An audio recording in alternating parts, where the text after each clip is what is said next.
मैले रोपेको थिएँ यो बिरुवा पिपलहरू रोप्दाखेरि यो बुहार थियो यतापट्टि बुहार थियो मरेको त्यो पनि भन्दैन त्यो पर माथि के छ उयो माथिको चर्च हो कि त्यो के हो किराँत चर्च हो त्यो किराँती मन्दिर हो त्यो विष्णु पाञ्चायन मन्दिर परको त्यो उता स्कुलहरू हो त्यो दानेको दोकान थियो त्यहाँ उप्रेती भोला उप्रेतीहरूको दोकान त्यो गङ्गाराम दाईको घर थियो त्यहाँ पल्ला छेउमा त्यहाँ अहिले त के भयो के भयो सबै घारी जङ्गल यो फुल कसले रोपेको भनिदिनु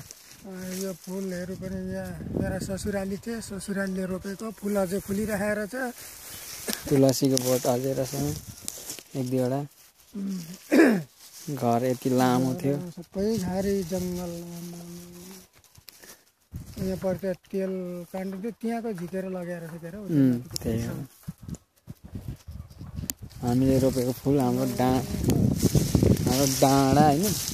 यो फुल अझै रहेछ ल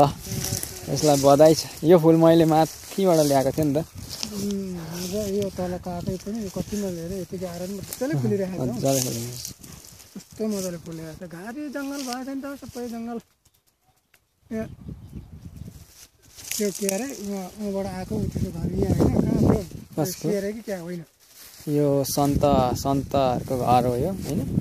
यहाँदेखि मुनि सन्तहरूको घर त यो घर भालु गुरुङको छोरा हो त्यहाँ के अरे नाम त्यो लामा माइलाको सन्त बिर्खबहादुरको घर हो यो मुनिको जुन देखिरहेछ यो चाहिँ हाम्रो निरोला बन्धुको घर कमल बाबुको दोकान उहाँ पर्थ्यो कमल बाबुको घर अलिक पर्थ्यो त्यो आँपको ठाउँमा कमल बाबुको उयो के अरे यो दोकान थियो दोकान अनि खमारीहरू ठुलो होला खमारी त्यो सबै काटकुट भएछ कस्तो अनौठो भएछ यो संसार लाग्दो छ जे होस् एउटा चिनो चाहिँ रहिरहेको छ हाम्रो घरको छेउमा मैले रोपेको फुल अहिलेसम्म फुलिरहेको छ यसलाई म फेरि एउटा हाँगा भाँचेर लान्छु के भन्छन् गेट फुल मेरो पनि पिक्चर खिच्दिनु त किनकि यहाँ आएर उभिदिन्छ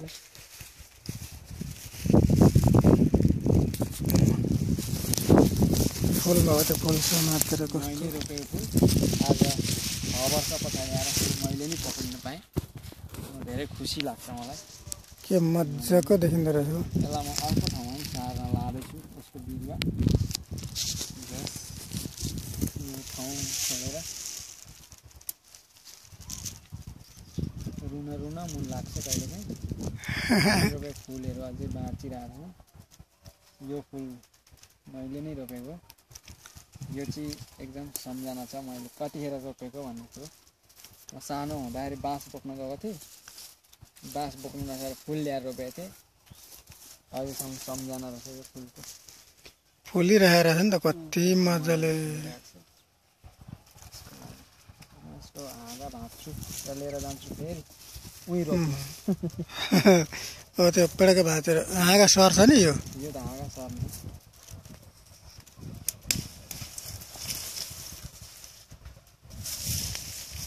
फेरि अर्को ठाउँमा लगेर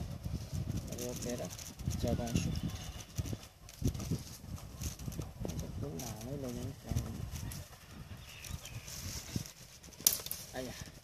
गच्छ है काँडाले अलिक छोटो लाँदा भइहाल्छ नि हो त्यो हाँगा हो त्यो आफूले रोपेको चिनो यतिको त बोक्न सकिन्छ जति आफूले बोकेको चिनो होइन मनग्दी हुन्छ ठिक छ आजलाई यति नै आफूले नि गरेको ठाउँ आफूले नि भोगेको ठाउँ खाएको ठाउँ हिँडेको ठाउँ अहिले यस्तो भएछ आज म भिनाजु र म यहाँ आएको छु यो सन्तहरूको घर हो यो हाम्रो घर जहाँ अहिले हाम्रो सिमेन्ट मात्रै छन् मुनिका यो सन्तहरूको घर यतापट्टि उतापट्टि हाम्रो डिल अलिकति फुल अलिकति यहाँ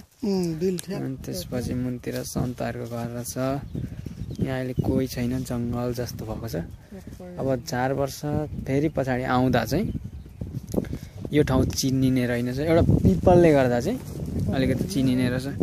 आफूले रोपेको यो हरा चाहिँ ल ठिक छ अब यस्तै हो।